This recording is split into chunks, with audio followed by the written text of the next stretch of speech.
Here come your favorite all-time hits, performed by the original artists, Dick Clark's Golden Greats. Ladies and gentlemen, Dick Clark. Hey, thank you very, very much. Welcome to the Golden Greats. You know what? We're going to rock, roll, and remember the greatest hits of the 50s, 60s, 70s, and 80s. You're going to see some classic performances of songs you might have heard on the radio today. As a matter of fact, this music is just as popular now as it was when it was first recorded. Now, you're going to meet two of the royal families of rock. Here's a clip from 1970 featuring 5 famous men from Gary, Indiana. Now, one of them went on to record the best-selling album of all time, 40 million copies of a thing called Thriller. He's won almost every award in the world, a true superstar, Michael Jackson. He is the 9-year-old lead singer on this #1 Golden Great, ABC by the Jackson 5.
Hey, did you ever have an afro? Yeah. But You got rid of it, yeah. Yeah, I love the psychedelic clothes. It's interesting how fashion changed. Now, do you all know what this is? This is real, by the way.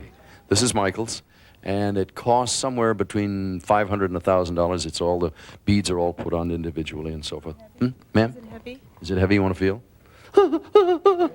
Little girls used to run the office, say, can I touch the glove? Well, you want to try it on?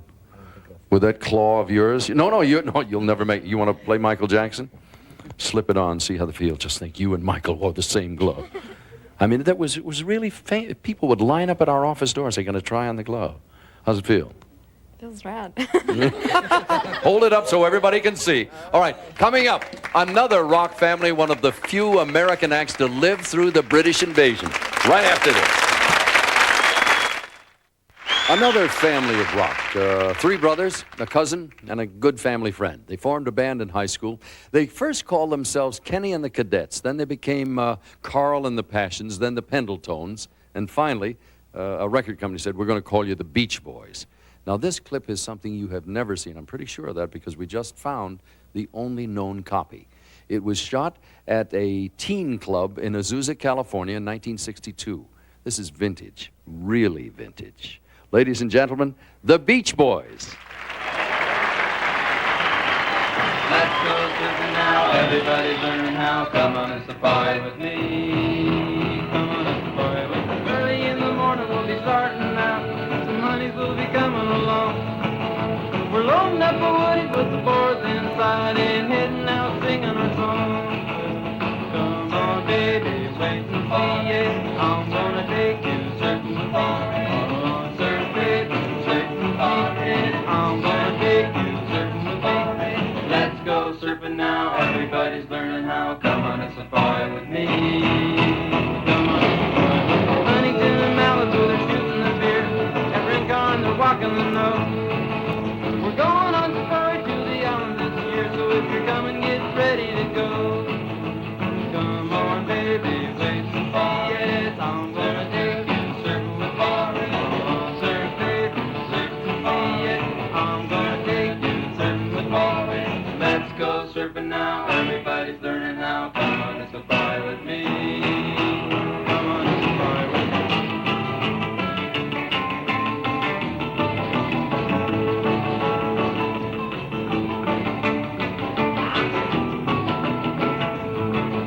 They're angling in Laguna and Cerro Azul. They're kicking out in Doheny too. I tell you, surfing's running wild, it's getting bigger every day, from Hawaii to the shores of Peru.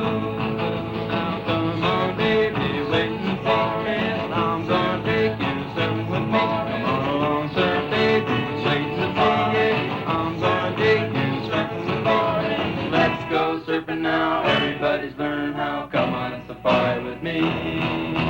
Come on and safari with us, surf safari, yeah, surf safari, yeah, surf safari, yeah, surf safari,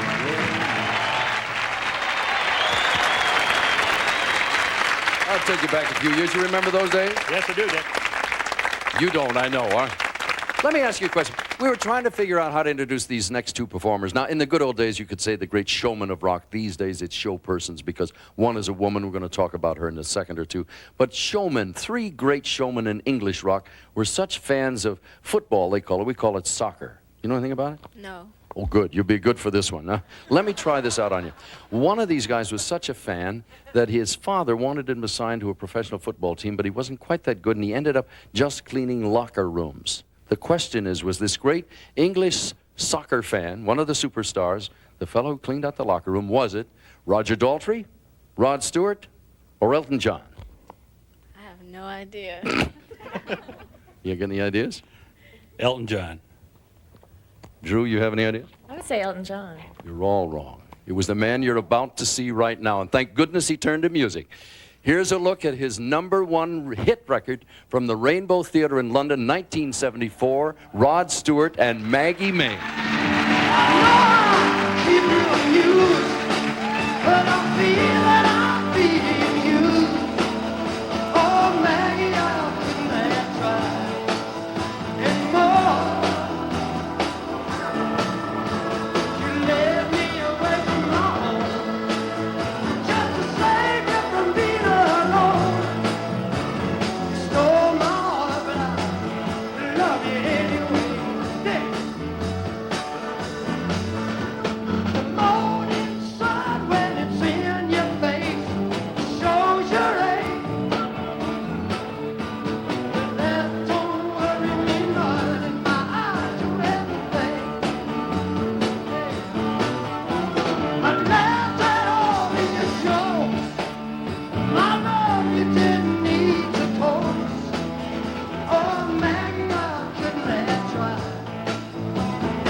Rod Stewart at the Rainbow. Now, I mentioned another show person a moment ago, and we'll be right back with the only star to guest host American Bandstand ever.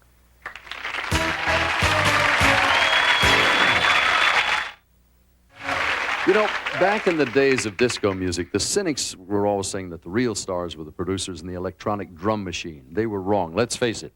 Anybody who brands this next lady as the queen of disco and thinks that's all she is truly uninformed. I mean, she is a magnificent superstar singer in anybody's book. By the way, she's the only person ever to guest host American Bandstand. You know why? Because she asked. It was something she always wanted to do. And on that day in 1978, when she hosted the show, she sang this top 10 hit, Last Dance. Ladies and gentlemen, Miss Donna Summer.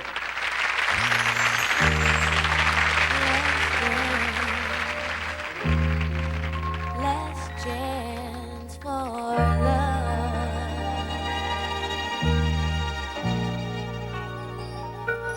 Yes, it's my last chance for romance tonight.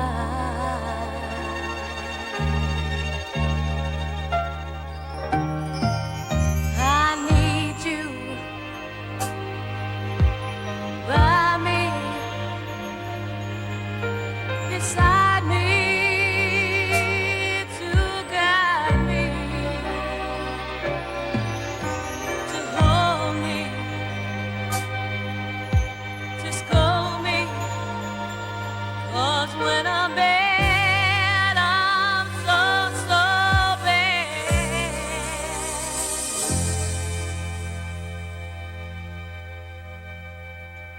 So let's dance, let's dance, let's dance, let's dance, let's dance, let's dance tonight. Let's dance for love. Yes, it's my last dance for romance tonight. Oh, I need you by me, beside me, to guide me, to hold me, to scold me. 'Cause when I'm bad, I'm so bad. So let's dance, let's dance, let's dance, let's dance, let's dance tonight.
What a great performer, Donna Summer.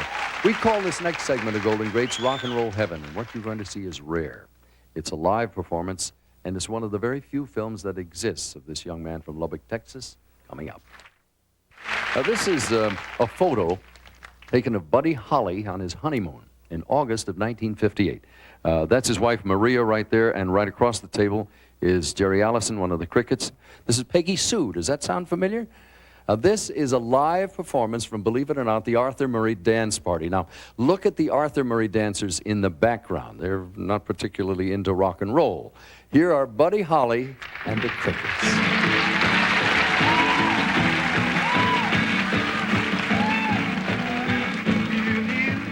Peggy Sue, then you know why I feel blue without Peggy. My Peggy Sue,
Hi, this is Dick Clark, and this is an original from American Bandstand, and I bet we've counted down thousands of #1 hits over the years with this top 10 board. This time, we're going to look at some of the more memorable #1 hits on Golden Greats.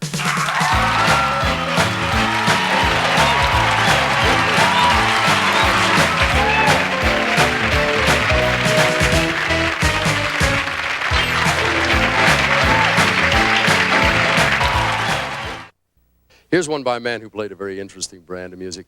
He was known as a working person's performer, and we're going to turn to a giant #1 hit of his. And by the way, check out the way he plays the guitar in this song, the way he fingers it. He had to play the guitar in kind of an unusual way because when he was a laborer, he once broke his finger accidentally with a sledgehammer. This is the late Jim Croce doing Bad, Bad Leroy Brown. Well, it's outside of Chicago. It's a bad part of town. And if you go down there, you better just beware of a man named Leroy Brown. Now Leroy, caught in trouble. You see, he's standing about 6'4". All the downtown ladies call him treetop lover. All the men just call him sir. Yeah, and it's bad, bad Leroy Brown. The baddest man in the whole damn town. Better than old King Kong. The meaner than a junkyard dog. Now Leroy, he a gambler. And he like his fancy clothes. And he like to wave them diamond rings upon everybody's nose. He got a custom Continental. He got an Eldorado too. He got a 32 gun in his pocket for fun. He got a razor in his shoe. Bad, bad Leroy Brown, the baddest man in the whole damn town. Better than old King Kong, and meaner than a junkyard dog. Oh, well, them two men took to fighting, and when they pulled them from the floor, Leroy looked like a jigsaw puzzle with a couple of pieces gone. And it's bad, bad Leroy Brown, the baddest man in the whole damn town. Better than old King Kong, and meaner than a junkyard dog. Yes, it's bad, bad, bad Leroy Brown, the baddest man in the whole damn town. Better than old King Kong, and meaner than a junkyard dog. Yes, he was better than old King Kong, and meaner than a junkyard dog. Bad, Bad Leroy Brown by the late Jim Croce. Now, we're going to check out of here for just a second or two, and when we come back, I'm going to tell you a story of a man who got his musical career underway by collecting labels off of soup cans. It's a true story. When he told me, I didn't believe it. Soup cans. It's the truth. Believe it or not, coming up next on Golden Greats. Years ago, we had collectors' rock and roll cards. Check this fella on the end here. This man right here was the first Canadian to hit #1 in the rock era, and he came to the United States for the first time by winning a trip to New York in a contest where you had to collect the most soup can labels. It took a couple of tries. He finally made it in the music business. He went on to write She's a Lady for Tom Jones, My Way for Frank Sinatra, and the Tonight Show theme. He is a superstar, and one of his biggest hits is this one, an early one, Lonely Boy, Paul Anka.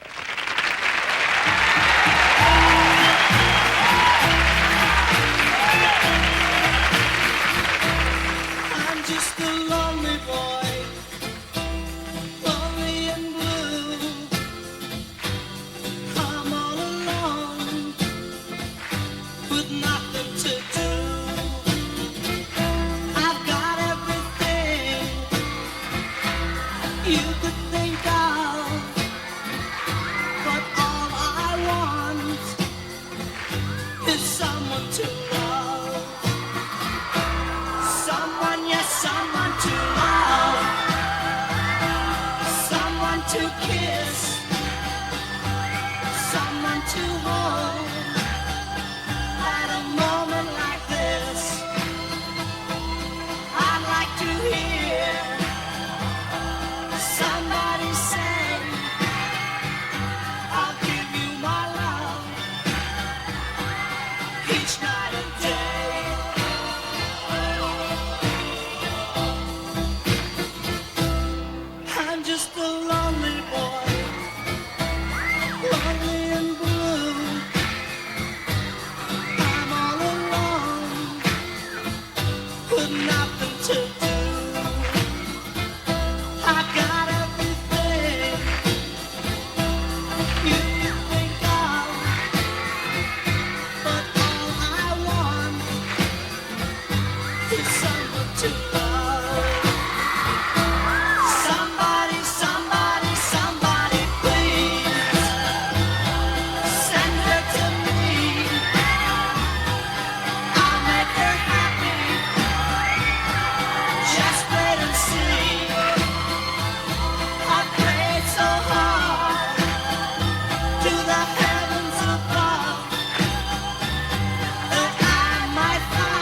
Hey, we're talking about number ones on Golden Greats. That certainly was one of them. Lonely Boy by Paul Anka. Let me change here from men to women for a second. This next song was recorded by a very, very attractive blonde woman who used to tour with the new Christy Minstrels. Incidentally, Kenny Rogers was in that group at one time. She has a very distinctive vocal style, kind of a Rod Stewarty, raspy quality. She's had tremendous success with a hit that was named after a very famous, almost legendary female movie star. The song was number one at the top of the charts for 9 whole weeks. Now, was the record cut by Jackie DeShannon, Dusty Springfield, or Kim Carnes? They have the answer for you in just a moment here on Golden Greats. Before the break, I asked you who cut that monster number one hit title after a legendary movie star. Was it Jackie DeShannon, Dusty Springfield, or Kim Carnes? Well, this artist did not write the song, even though she did start out as a writer. Her first hit was a 1978 duet with Gene Cotton called You're Part of Me, but the one that really broke it open was a song titled after a legendary movie star, and it spent 9 weeks at the top of the charts in 1981. It wasn't by Dusty Springfield or Jackie DeShannon, although Jackie wrote the music to Donna Weiss's lyrics. It was performed by that lady whose voice reminded me of, Rod Stewart. I don't know if you'd enjoy that analogy or not, but very distinctive sound. The one and only Kim Carnes with Betty Davis Eyes.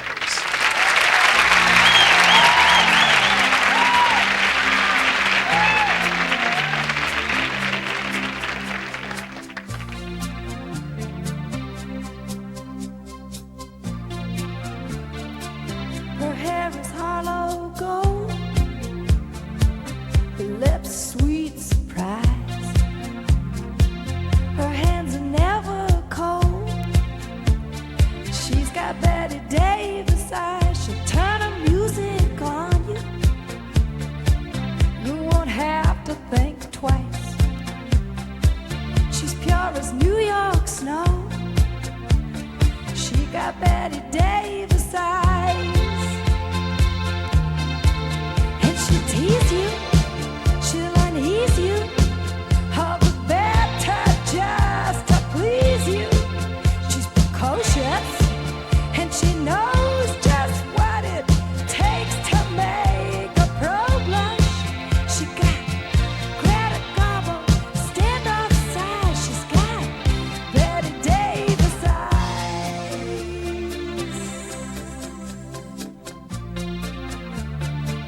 She'll let you take her home. Whet's her appetite? She'll lay you on the throne.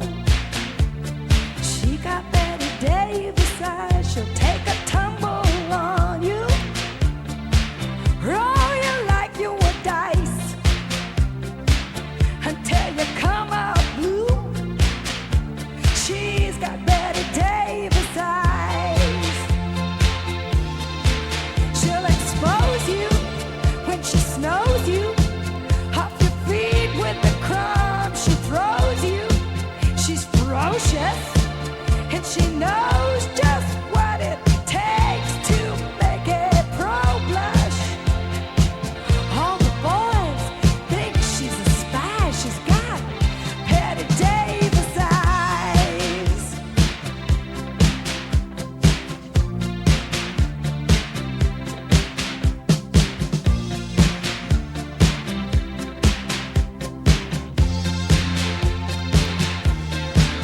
And she'll tease you, she'll unease you, all the better just to please you. She's precocious, and she knows just what it takes to make a pro blush. All the boys think she's a spy. She's got Betty Davis eyes.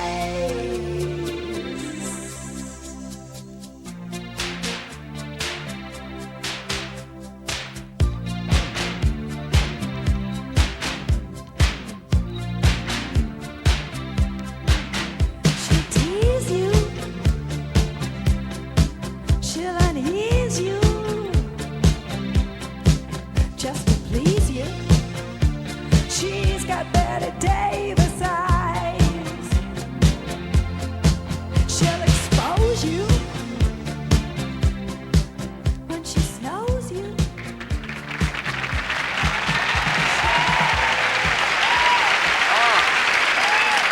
great performance by one of the biggest hits ever to top the charts, Kim Carnes and Betty Davis Eyes. And here is one of the writers of that smash hit, ladies and gentlemen, Jackie DeShannon. Thank you. Jackie, you co-wrote that with Donna Weiss, didn't you? Right, right. Did you make a record of it too? I made a record on an album, and it was okay, but it was not Kim's record, and I'm happy that Kim did it the way she did it, because it was fabulous. You've written over, what, 600 songs in your Yes, life? I started very early. I was a busy girl. Obviously. What made that one so special? Well, I think the record, the performance, the timing, it was just, everything was absolutely perfect. Did she ever tell you, Kim, that is how she came across the song or how she discovered it, or Well, did you take it to her? Yeah, we did. She was going in the studio to record, and we loved Kim, and we were like everybody else, just submitting material and keeping our fingers crossed, and we got very lucky. Is there any strange feeling in your heart since you record and write when you see a woman take your song, her version of the song, and it becomes one of the biggest records of the whole rock era? What goes on inside your head and your heart? Well, I was thrilled to death because my first hit was as a songwriter, and we wrote a lot of hit songs, and to me it was just the biggest thrill because you can write a lot and never have a great record, and the song just sort of, you know, can sit there because you need everything. You need the performance, you need the song, and you need the timing, and I couldn't have been happier, really. Now, I don't think you can answer the question, but I'll ask you. The very first time you heard it, after she played it for you, did you Yes. know it was going to be a monster? Absolutely. I did. I've had them recorded so poorly. No, I knew that it was a smash. There's just no way it could have missed. Well, your crystal ball was mighty clear on that day, that's for sure. Jackie DeShannon, ladies and gentlemen, thank you so much for joining us. After a little break here, we'll be back with a man who picked up a guitar to pick up girls, one of the world's finest guitarists, and his first #1 pop hit coming right up.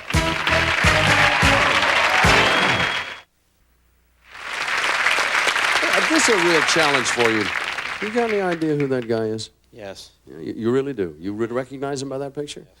Strange thing, though, because this is, well, let me turn around so you can take a look. This is 1964 when this picture was taken, and the man was working as a studio guitarist. And the funny part about it was he went into the music business because he thought it'd be a good way to impress the girls. In person, he traveled with the Beach Boys and the Champs, and imagine how many times he has sung this #1 million seller of his from 1975, The Rhinestone Cowboy by Glenn Campbell. You got it.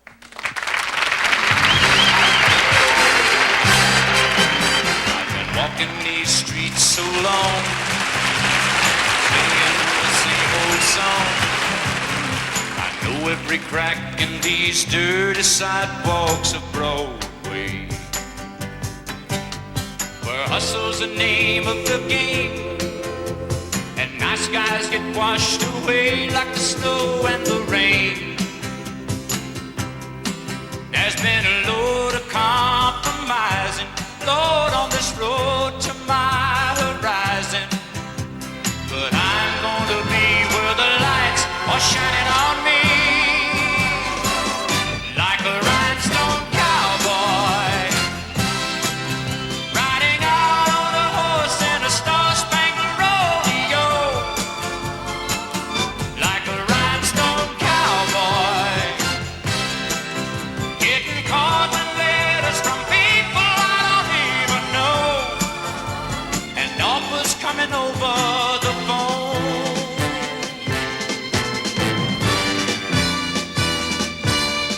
But I really don't mind the rain, and the smile can hide all the pain. But you're down when you're riding that train that's taking the long way. And I dream of the things I'll do, with a subway token and $1 tucked inside my shoe. There'll be a load of compromising on this road to my horizon, but I'm gonna be where the lights are shining on me, like a rhinestone cowboy, riding out on a horse in a star-spangled rodeo, like a rhinestone cowboy, getting caught with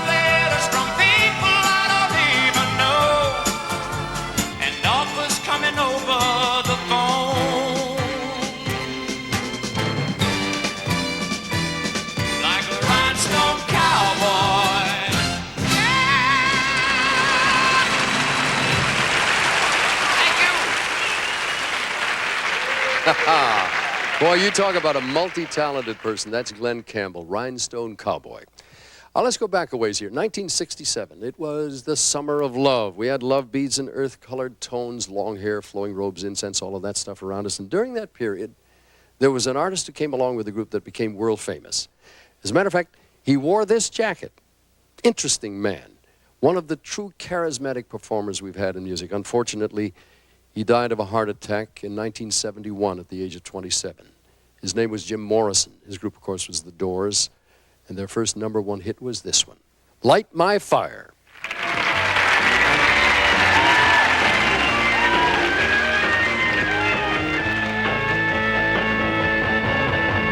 You know that it would be untrue.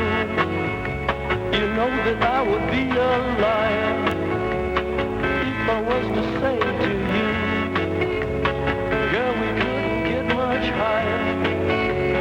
Come on, baby, light my fire. Come on, baby, light my fire. Try to set the night on fire. The time to hesitate is through. No time to wallow in the mire. Try now, we can only lose, and our love become a funeral pyre. Come on, baby, light my fire. Come on, baby, light my fire. Try to set the night on fire.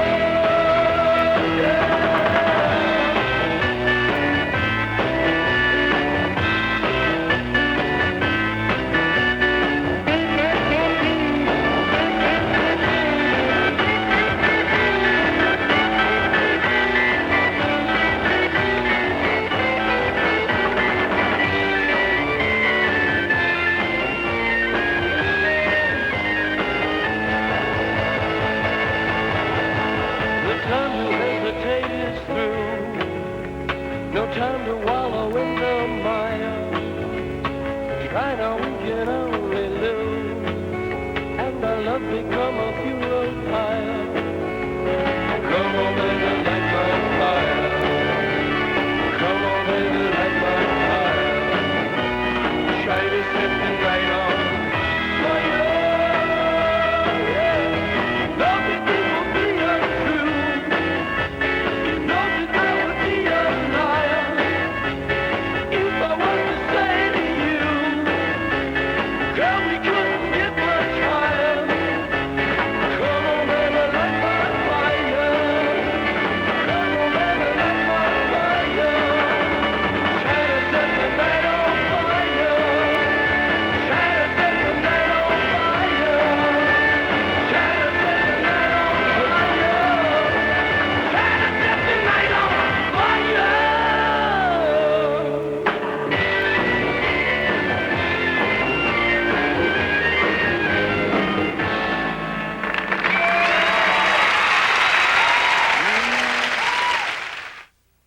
Hi, I'm Dick Clark. These three men were all members of the same family. Ozzie, David, and Rick Nelson. Unfortunately, we lost Rick in a tragic airplane crash in 1985, but he did, however, leave us with a lot of great memories in music. And this time, we're going to pay tribute to some wonderful performers who are gone but not forgotten on Golden Greats.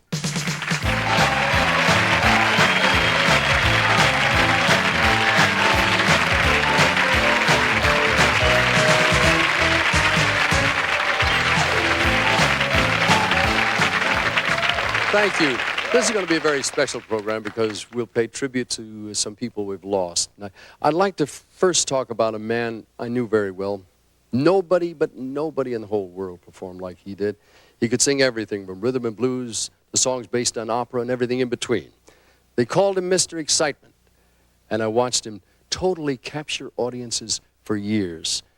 And unfortunately, in a way, I was there the tragic night in New Jersey when he suffered a heart attack on stage. It's a memory I'd like to forget, but I will always treasure the man's friendship and his remarkable talent. This man, Jackie Wilson.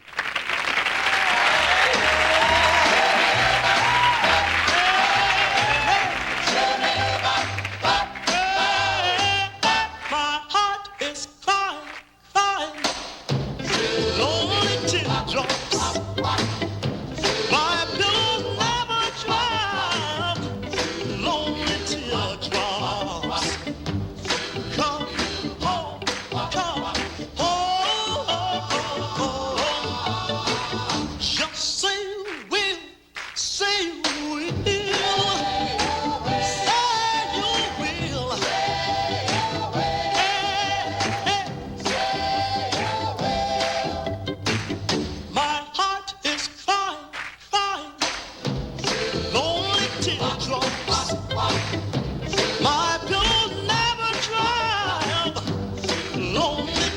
teardrops. Come home, come home. Just say you will, say you will. Say you will.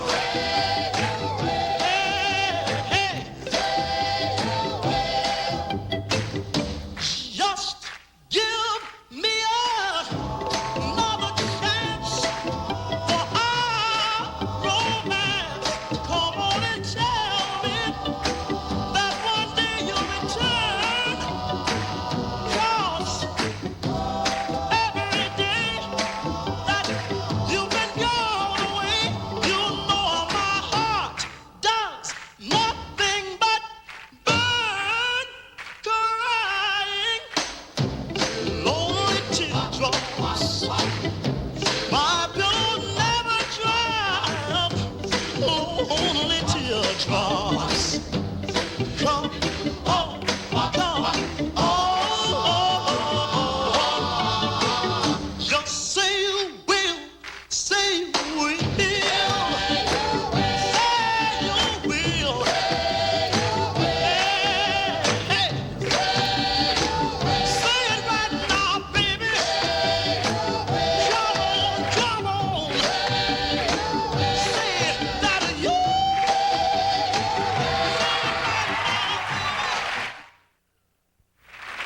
When I first ran into J.P. Richardson, he was a disc jockey in Texas. He had released a record called The Purple People Eater Meets the Witch Doctor, but disc jockeys everywhere flipped it over and discovered there was another hit on the other side, a monster hit.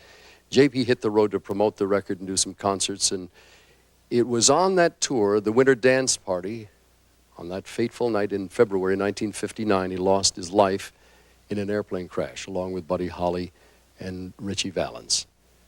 That was when we found out that we had lost Giles Perry Richardson. We all know him as the Big Bopper. Hello, baby. Yeah, this is the Big Bopper speaking. Oh, you sweet thing. Do I want? Will I want? Oh, baby, you know what I like. Chantilly lace and a pretty face and a ponytail hanging down, a wiggle in the walk and a giggle in the talk. Make the world go round. There ain't nothing in the world like a big-eyed girl to make me act so funny, make me spend my money, make me feel real loose like a long-necked goose, like a girl. Oh, baby, that's what I like. What's that, baby?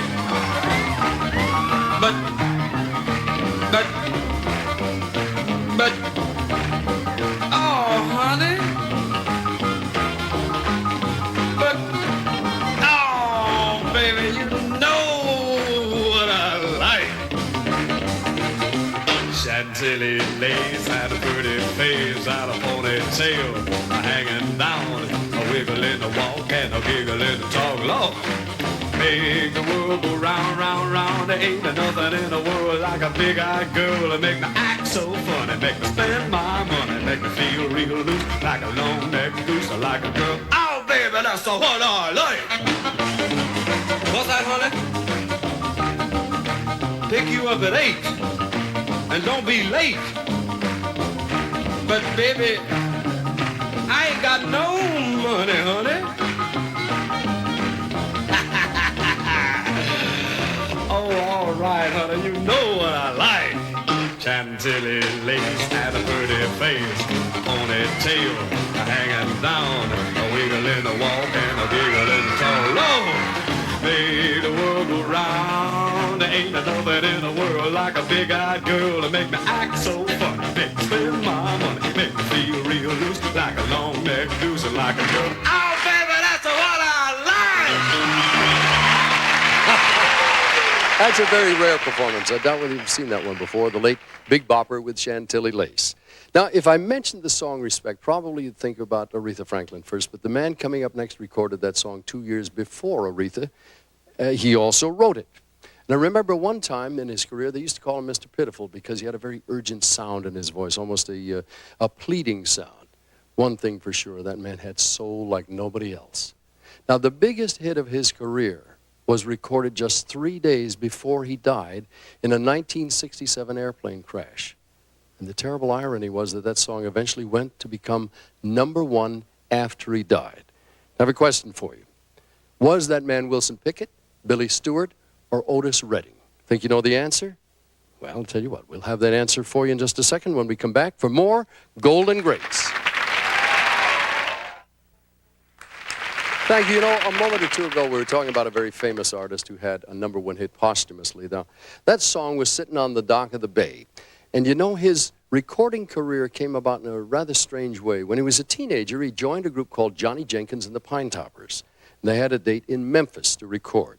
Now, they finished their record. They had about 40 minutes of studio time left over, and they gave the remaining time to our artist who got his own record. And that was just the first step along the way to tremendous recording success. We lost that wonderful artist on December 10th of 1967 in a plane crash. Coming up, one of his earliest hits, of course, the man we've been talking about, is the late Otis Redding. Oh, she may be weary. And young girls, they do get weary wearing that same old shaggy dress, yeah. But when she gets weary, try a little tenderness, yeah.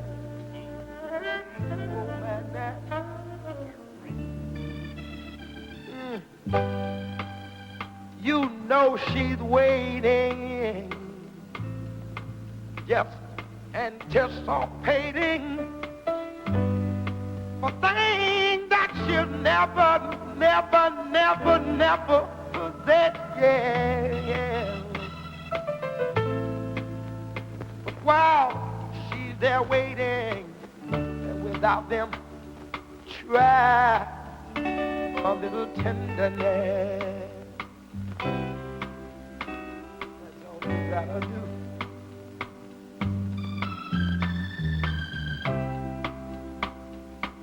It's not just sentimental, no. She had her grief and care, yeah. But the soft words, they are spoke so gentle, yeah. It makes it easier to bear, yeah.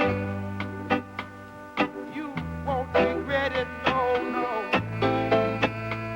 Some girls, they don't forget it. Love is their home, happiness, yeah.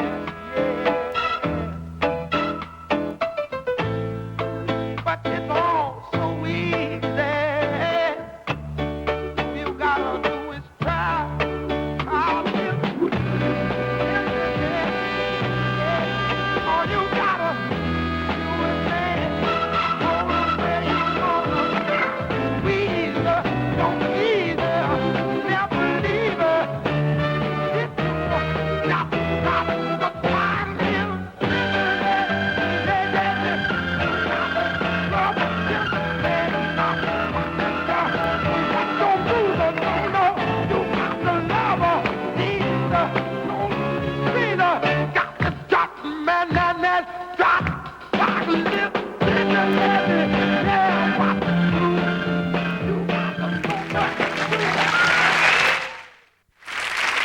You know, a lot of folks watching right now grew up watching the ideal family of the 50s on television.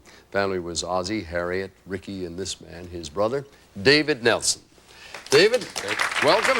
You should be welcoming me. This is your home, is it not? Well, it really was. I was 11 and my brother was 7, and we started the Ozzie and Harriet radio show. My brother and I did. Appeared on the show here 41 years ago. Rumor has it, though, that it was a real family, of course, but you never had an argument. We never saw one. Did you really get along that well? We got along pretty well. Rick and I had a lot of arguments because he was 4 years younger than I was and usually wanted to go along to the movie or wherever I was going with my friends. And were you the stodgier, older, smarter brother? I don't know whether I was smarter or not. I felt I was above him because of my age. You thought you were, Yes. like all older brothers. After he went out on tour and became a bona fide teen idol and rock star, was there any sort of like culture shock when he came home and became part of the family again? There was for him, because he had been used to being called Mr. Nelson on the road, and when he got home, of course, my mother would say, "Ricky, come pick up the laundry here, don't drop us." And I know he said several times, "What is that? I'm Mr. Nelson, I'm not Rick." Was he making a lot of money at that time? Yeah, he was. As a matter of fact, there was an article, whether it was apocryphal or not, I don't know, that got a lot widespread publicity that Rick and I both were making more money than the President of the United States. I don't think that was really true, but we got a lot of letters. But still, though, a young guy coming home, he's king of the road, and his mom says, "Go clean up your room, take out the trash." It's a funny thing. Tell the story of how he got into rock and roll in the first place. Well, basically, he was trying to impress a girl, and she was semi in love with Elvis Presley from afar. And Rick one night said, "Well, I could do that too," and she laughed at him.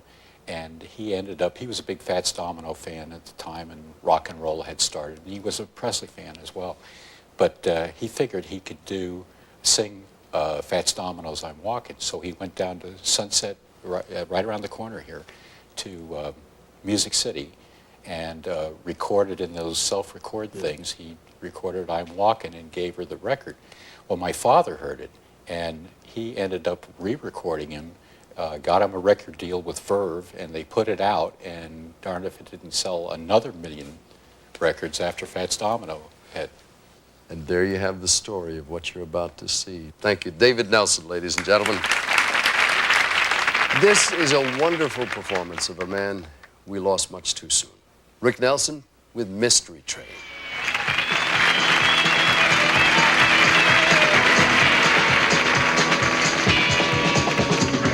Train I ride, 16 coaches long.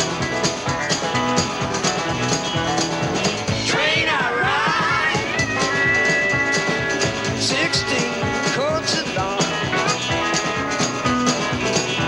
We took my baby, now she's gone.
there goes our time once again on Golden Greats. Let's do it again. We have some great legendary names in music coming up, and we'll share some memories in music together the next time on Golden Greats. For now, Dick Clark. So long.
Hi, I'm Dick Clark. You know, once upon a time, a board like that would have people all over the world dreaming of coming to Southern California. Beach bunnies, blonde hair, surf, sun, all of that stuff. Don't forget the music. It was called the California Sound. But there was more to it than just the surf music. And we're going to look at the California Sounds this week on Golden Greats.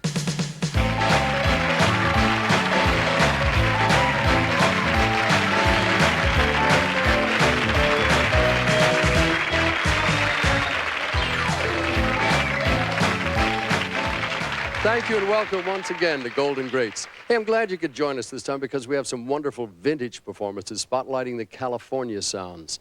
Now, the first people we have up for you sort of personify that sound, that long string of hits all about surfing and hot cars and having fun at the beach. And here they are singing their first hit. Check out the hair, by the way. This is Baby Talk by Jan and Dean.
Jan and Dean from 1959, Baby Talk. Now, here's a little bit of trivia for you. When that record was popular, do you realize that 100 octane premium gasoline was selling for about 30 cents a gallon? It's true. You talk about the good old days. Coming up next, we're going to move to the days of Flower Power and a California group that was into the long sideburns. They wore those, you know, the Western jackets with the fringes on them. And the funny thing is, they hit the music scene during that period when everybody was talking about peace and love. They had a giant hit about a riot. A lot of great, famous musicians coming up next on The Golden Greats.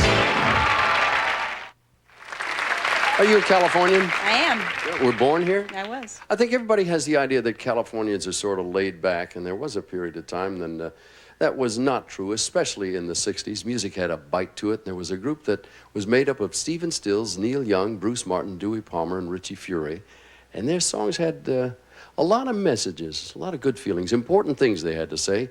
Now, this song was written about a very famous riot on Sunset Strip between young people and the police. The song, For What It's Worth, by the Buffalo Springfield.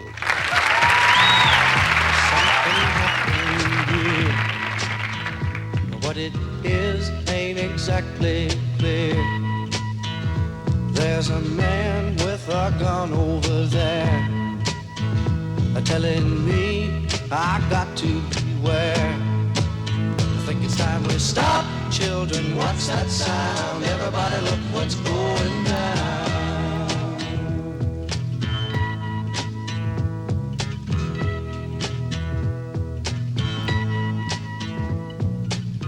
There's battle lines being drawn. Nobody's right if everybody's wrong. Young people speaking their minds are getting so much resistance from behind. It's time we stop. Hey, what's that sound? Everybody look what's going down.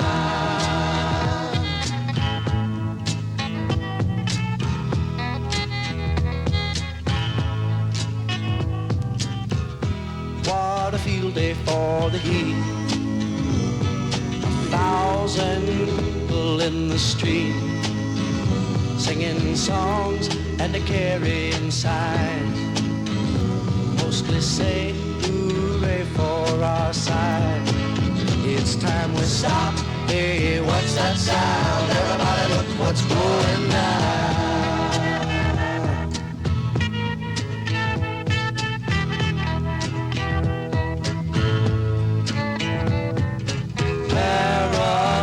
Strikes deep into your life, it will creep. It starts when you're always afraid. Step out of line, the man come and take you away. You better stop. Hey, what's that sound? Everybody look what's going down. Stop. Hey, what's that sound? Everybody look what's going down. Stop now. What's that sound? Everybody look what's going down. Stop.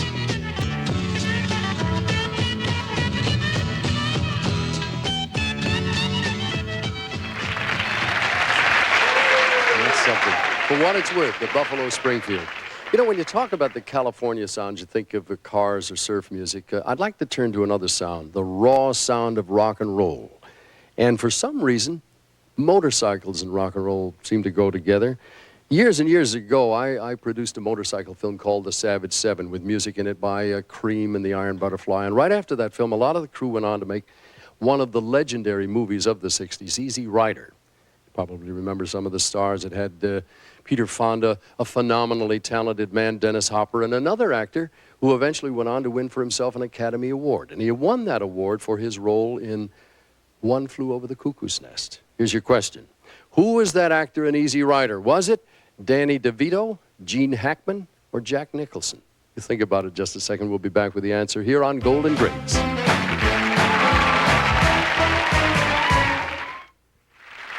Boy, that's a beauty.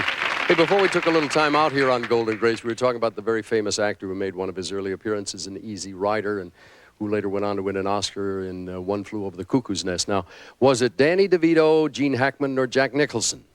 Well, the musical act that's coming up next provided some of the music that made that character so interesting. The character, of course, was portrayed by Jack Nicholson.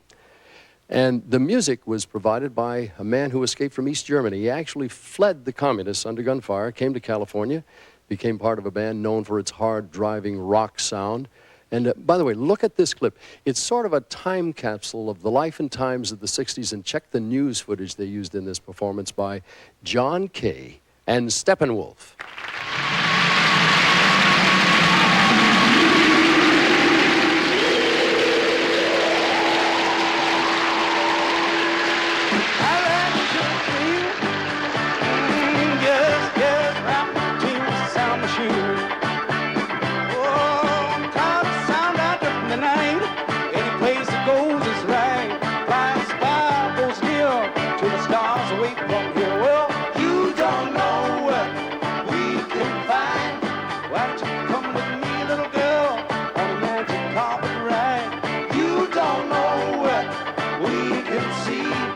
Why don't you tell your dreams to me? Fantasy will set you free. Close your eyes, girl. Look inside, girl. Let the sound take you away.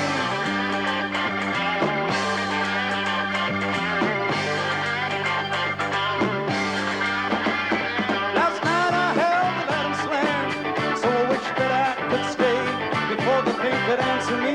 Someone came to put the lamp away.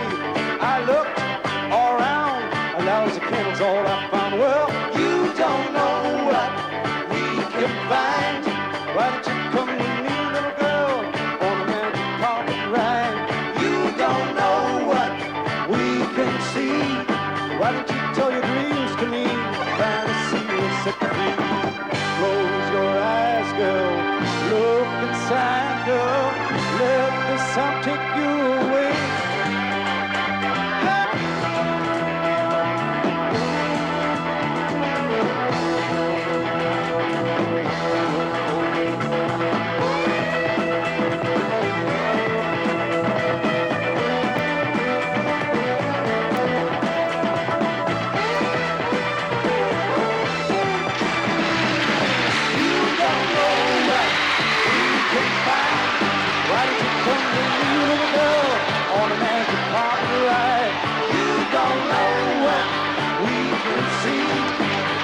Tell your dreams to me, fantasy will set you free.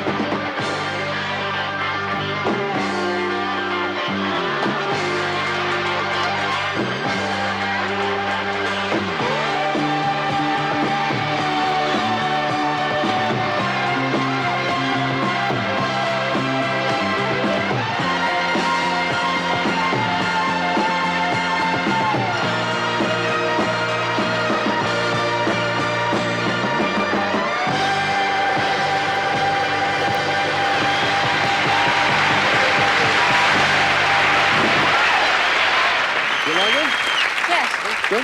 Steppenwolf with Magic Carpet Ride. Now, as long as we're dealing with the California sounds, let's turn to three young men who were sort of dragged around a good part of the world as the sons of servicemen. They had a sound that was not like Steppenwolf, not like the Buffalo Springfield, not like Jan and Dean or anybody else. It was a sound all their very own, haunting, sort of mellow acoustic sound. And while they were playing their music overseas, it came time to pick a name for the group. And they decided to tell people exactly where they were from. America.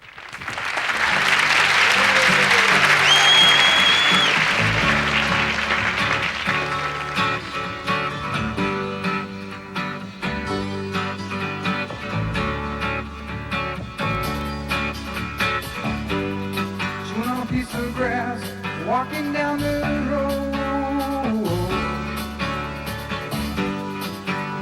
Tell me, how long you gonna stay here, Joe? Some people say this town don't look good in snow. You don't care, I know.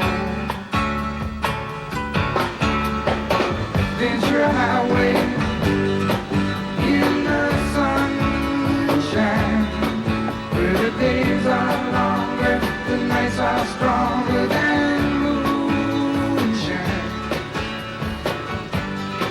You're gonna go, I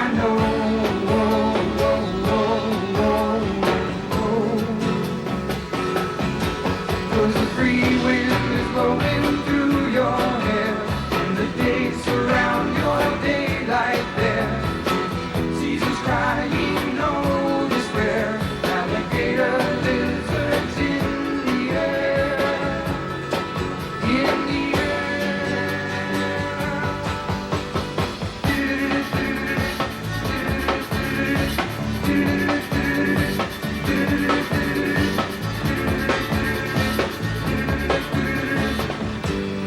Wishing on a falling star, watching for the early train. Sorry boy, but I've been hit by purple rain. Oh, come on, Joe, you can always change your name. Thanks a lot, son, just the same. Picture a highway in the sunshine, where the days are longer, the nights are stronger than moonshine. We're gonna go, I know.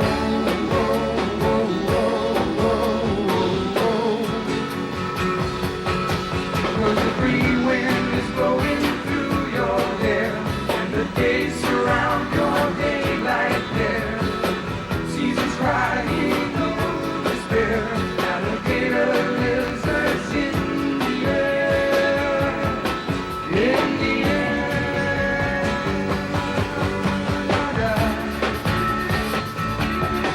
Do, do, do, do, do, do, do, do.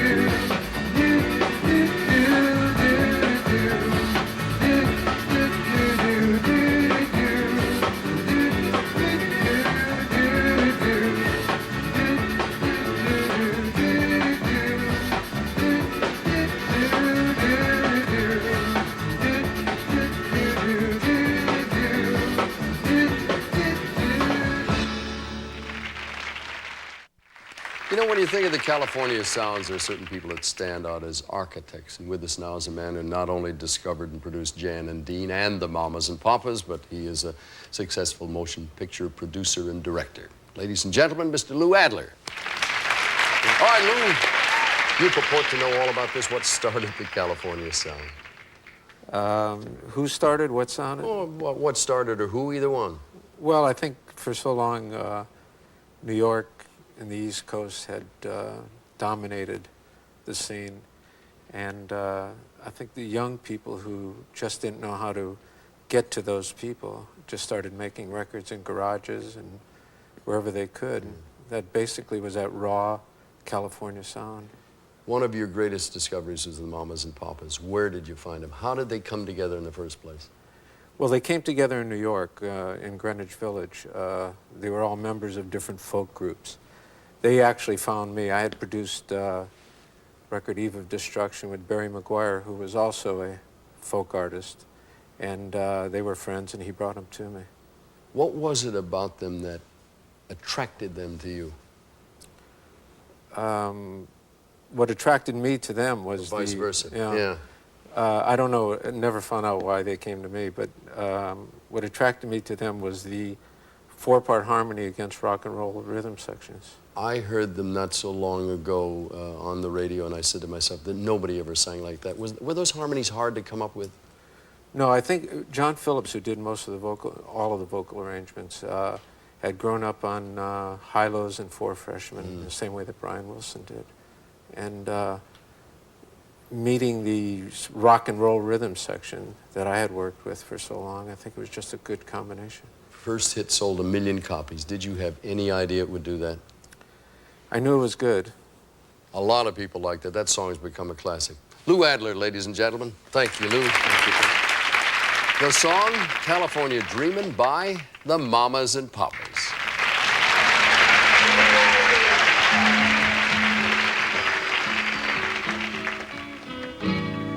All the leaves are brown, and the sky is gray.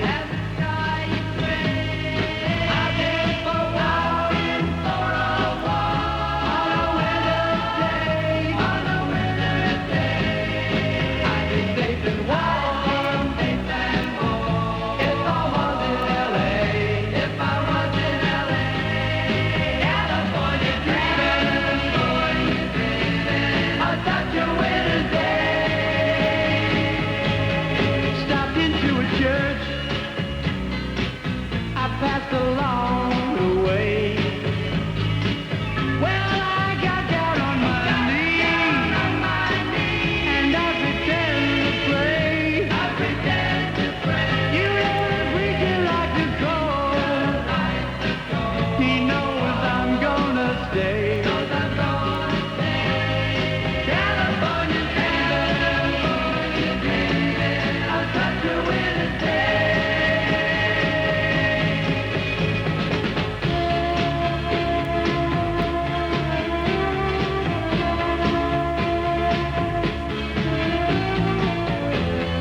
today. I could leave today.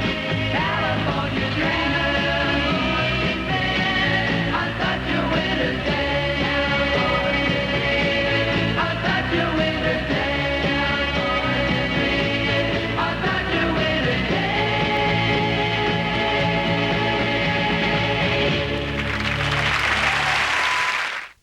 Hi, I'm Dick Clark. You know, there's been a lot of great music made in places like New Orleans and Muscle Shoals and Nashville, Tennessee, New York City, a lot of other places, but there's no place that's turned out hits like this one here. Detroit, Michigan, the home of Motown.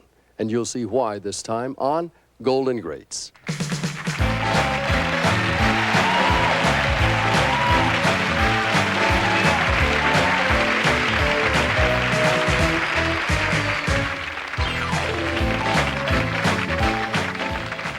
Thank you very much, and welcome to the Golden Greats. Now, we all know the groups come and go, and personnel change along the way. The music changes, the producers change. Something always happens. But on this edition of Golden Greats, we have the exception to the rule. These people have been together since 1953 without a change. They were called the Four Ames in those days, and at Motown, they got a really big helping hand from the great writing team of Holland, Dozier, and Holland, who wrote this hit. Here are Lawrence Payton, Duke Fakir, Obie Benson, and lead singer Levi Stubbs. The Four Tops.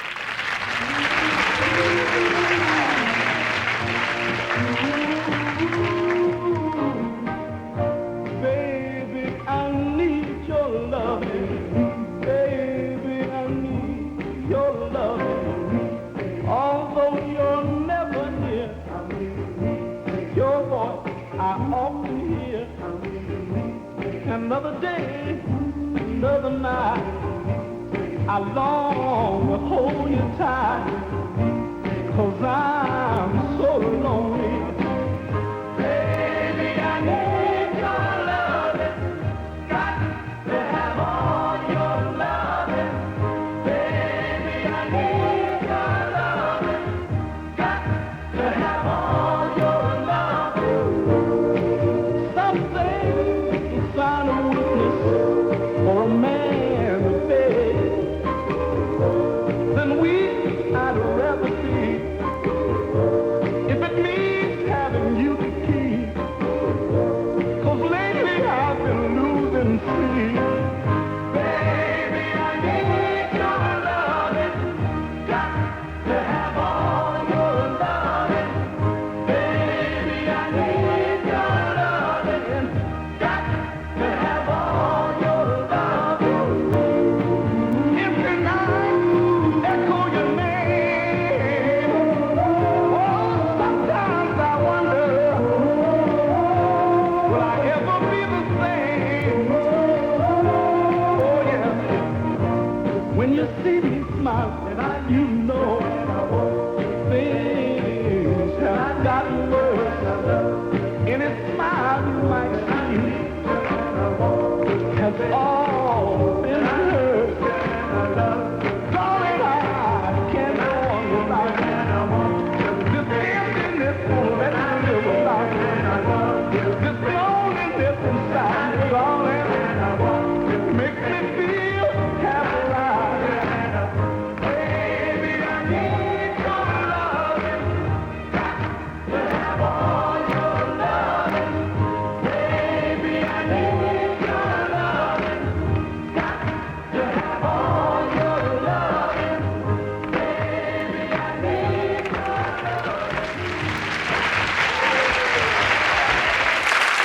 I just got to thinking, this is where it all started, at 2648 West Grand Boulevard in Detroit. Today, it's a museum, Hitsville, USA, but it all started with an $800 loan that set up the company called the Motown Record Corporation. And the dream had come true for Berry Gordy Jr. Motown was primarily known for its black performers, but coming up next, we have one of Motown's outstanding white acts. This is their biggest hit. This is Rare Earth.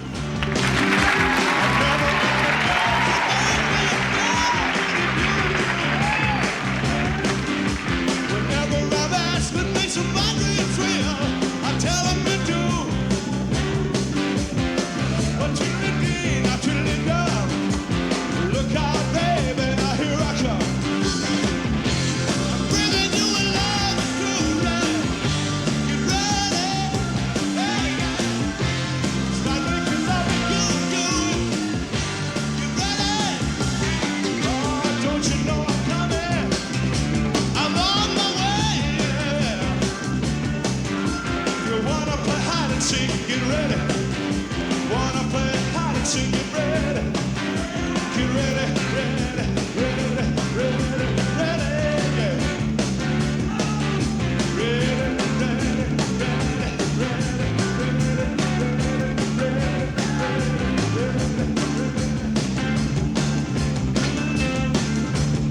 Give it.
That was Rare Earth with their version of Get Ready.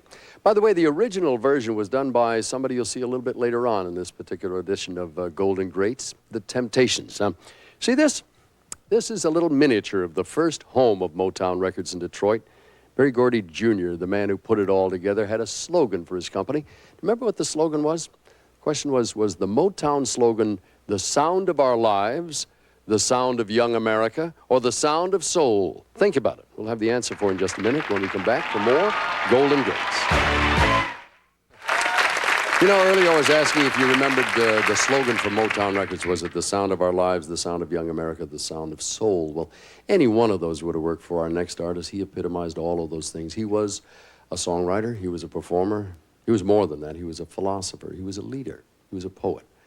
There wasn't anybody who could put feelings into a song like he could, and he came up with almost 60 hits for Motown. We lost him in 1984, but he symbolized the Motown slogan in a lot of ways. The sound of young America. This is the late Marvin Gaye.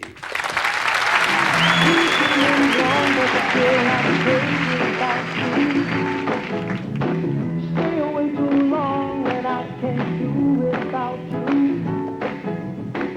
Every chance you get you seem to hurt me more and more. But each hurt makes my love stronger than before.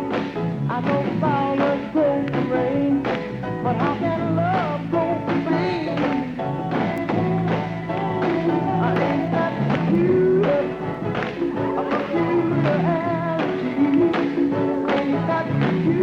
baby. Peculiar as can be. Oh, tell me lies is obvious to me.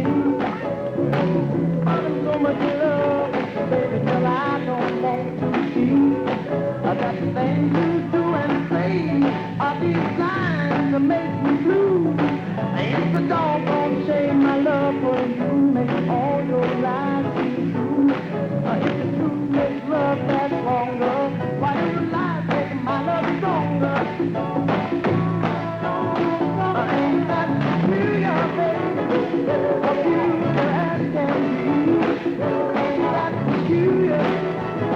Peculiar as can be.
The one and only, the late Marvin Gaye with Ain't That Peculiar. Now, this is a man who really helped put Motown on the map. He not only wrote songs for himself and his group, The Miracles, but he became a vice president of Motown. He earned his own spot in the Rock and Roll Hall of Fame, and of all of the records he's made, this is one of my own personal favorites, Just to See Her by Smokey Robinson.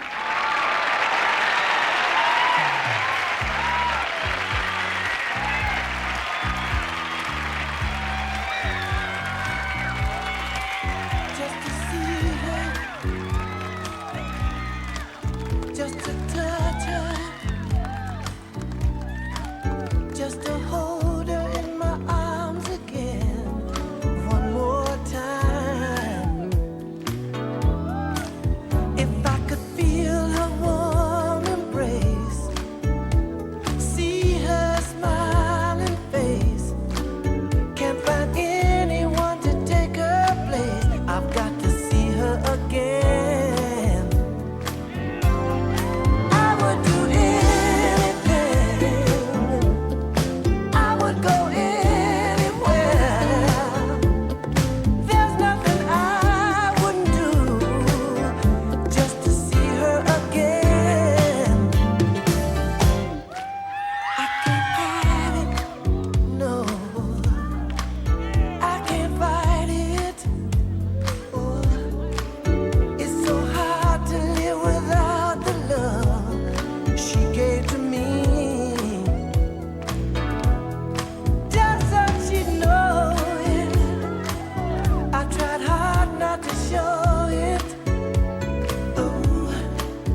Motown Records was often called the finishing school for performers. They'd show you not just how to sing, but how to act in public, how to dress, how to move on stage.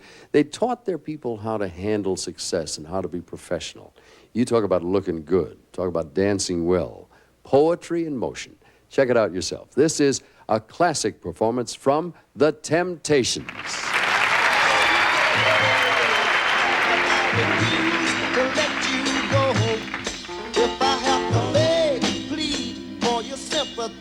I don't mind, 'cause you mean that much to me.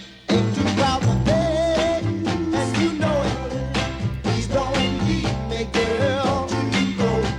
Ain't too proud to please, baby, baby. Please don't leave me, girl. Now I heard a crying man is half a man with no sense of pride. But if I have to cry to keep you, I don't mind weeping if it'll keep you by my side. Ain't too proud to beg, sweet darling, please don't leave me, girl. Ain't too proud to please, baby, baby, please don't leave me, girl. If I have to sleep on your doorstep all night and day, just to keep you from walking away, let your friends laugh, even this I can stand, 'cause I wanna keep you any way I can. Ain't too proud to beg, sweet darling, please don't leave me, girl. Ain't too proud to please, baby, baby, please don't leave me, girl.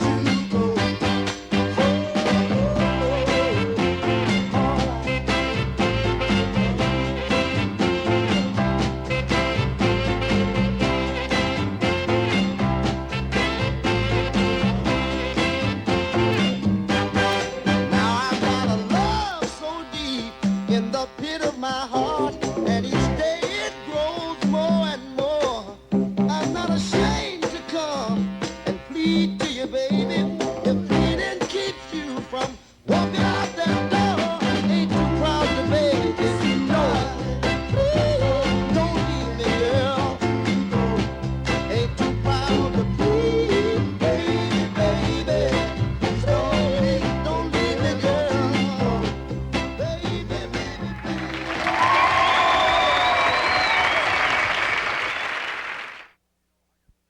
Hi, I'm Dick Clark. You know, I got to thinking the other day, I've watched a lot of dancing over the years on American Bandstand, and this time we're going to share some vintage performances of some of the biggest dance hits ever on Golden Greats.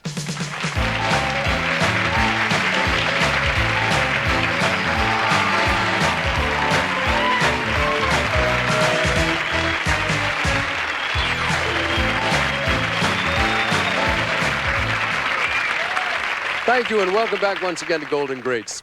You know, over the years, I've watched some great performers create dance music that set the whole world on its feet. And I remember the very first time I ever saw this man with his band. It was in New York City. And you talk about people getting up on their feet. They were lined up around the block at the Peppermint Lounge on New York's West Side. And I got to tell you, there was no sitting down when they hit the stage. Joey D and the Starlighters and the Peppermint Twist.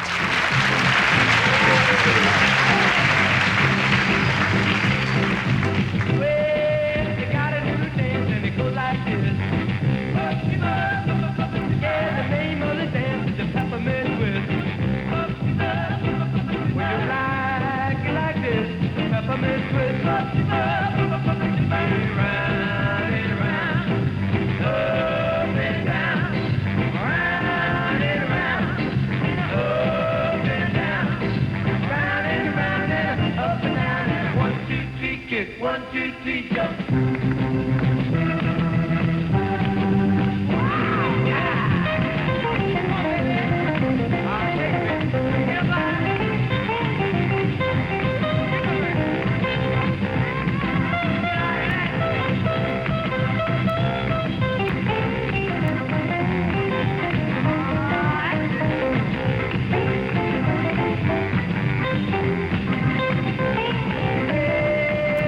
Meet me, baby, down on 45th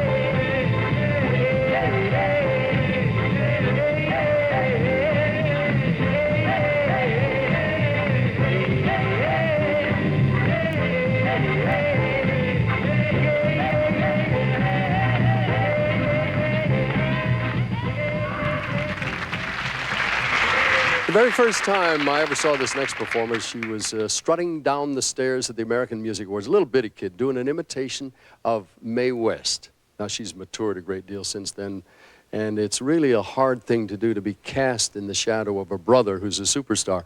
And that brother is a man who is one of the biggest superstars in all of the whole world. But this woman has established a career of her own. Now, this time we're talking about music that got people dancing. This one certainly did. Here's the winner of 3 American Music Awards, a woman who is definitely in control, Janet Jackson.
Energetic performance, controlled by Janet Jackson. Now, we were laughing the other day, and I told my wife we were going to do one of the Golden Greats episodes based on dance music. I looked into her closet, and these are what I found, if you can believe that. High heels. Did you ever have a pair like that? No. Nobody ever did.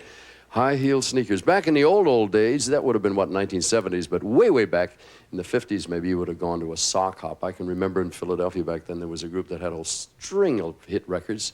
all about dances. Twistin' USA, Pony Express, doing the Continental Walk. They were first called the Juvenaires. Later on, they took another name. Now, the question is, what do you think that name was? Johnny and the Hurricanes, Danny and the Juniors, or Junior Walker and the All-Stars? And I'll have the answer for you when we come back with more high heel sneakers and golden grades. Thank you. You know, before the break, we were talking about a group that once called themselves the Juvenaires, and the first time I ever ran into them, they brought me a song they'd written called Do the Bop. That was a dance of the day, and the bop was sort of fading away. I said, why don't you change the name of the record to At the Hop? Well, it did indeed go on to become one of their biggest hits, and they went on to record songs about dances like the Pony and the Twist and the Limbo, and goodness only knows how many others. And I guess by now you probably know, the Juvenaires became not Johnny and the Hurricanes or Junior Walker and the All-Stars, but Danny and the Juniors. Here they are with Rock and Roll is Here to Stay.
Behind the scenes since the mid-'60s. She's worked on everything from the Tammy Show to rock tours, the videos. She came out front as a performer when she shot the #1 in 1983 with the platinum single Mickey.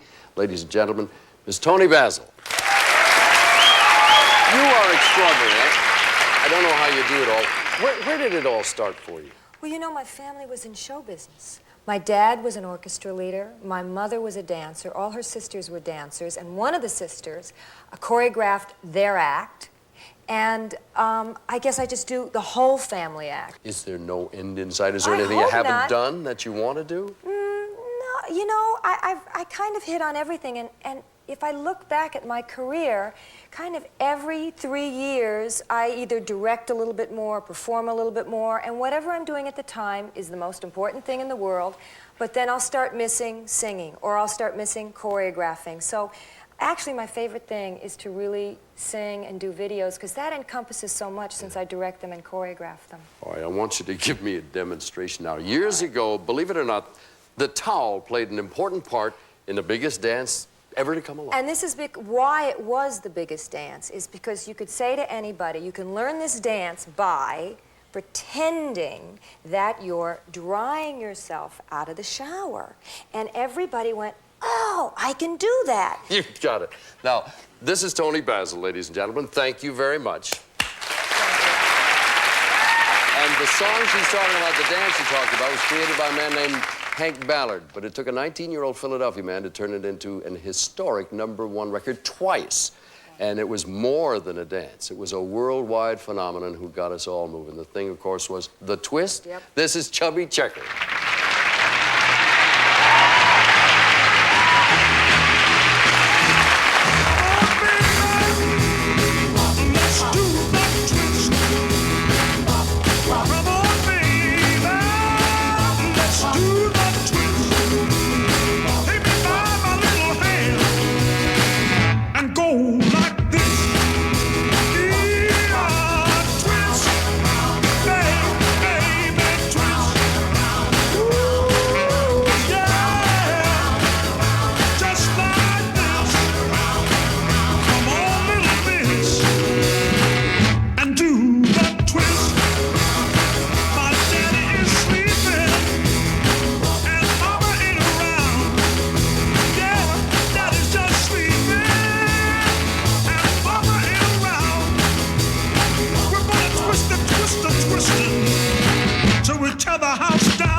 Hey, that's going to have to do it for this time. We've got a lot more great sounds and memories coming up. People like the Righteous Brothers, Otis Redding, Elton John. I could go on and on.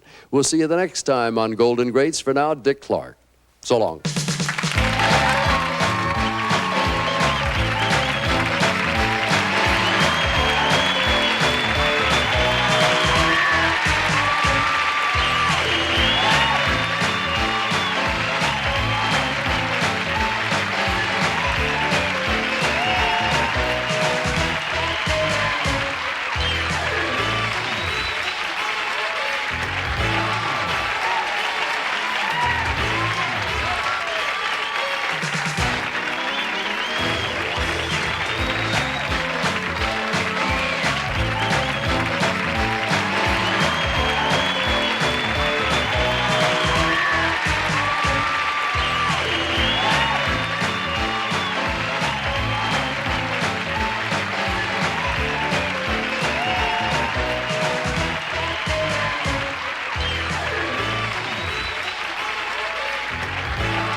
be that way.